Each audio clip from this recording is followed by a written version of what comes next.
Hi అండి. పనసకాయని ఎలా కట్ చేసుకోవాలో చూపిస్తాను. పనసకాయ కట్ చేయడానికి ముందు కోకోనట్ ఆయిల్ అప్లై చేసుకోవాలి చేతులకి, కత్తికి.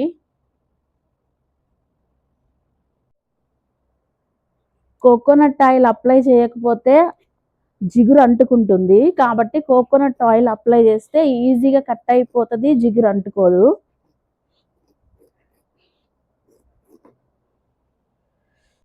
గమ్ము చూడండి ఎలా వచ్చేసిందో. కోసిన వెంటనే దీనికి కూడా ఆయిల్ అప్లై చేసుకోవాలి. ఇప్పుడు ఈ చెక్కు మొత్తం తీసేసుకోవాలి. ఈ చెక్కు మొత్తం తీసేసుకోవాలి. ఇది పనికిరాదు. ఈ మధ్యలో ఉన్న ఇది కూడా తీసేసుకోవాలి. ఇది కూడా పనికిరాదు. అమ్మ బాబోయ్! ఇప్పుడు దీన్ని ముక్కలు కట్ చేసుకోవాలి. కట్ చేయటం అయితే అయిపోయింది. చాలా వేస్ట్ పోయిన తర్వాత ఈ ముక్కలు కట్ చేసుకున్నా. హాఫ్ ముక్క కట్ చేసేసరికి ఇంత వేస్ట్ అయితే వచ్చింది. కంప్లీట్‌గా కట్ చేయడం అయితే అయిపోయింది.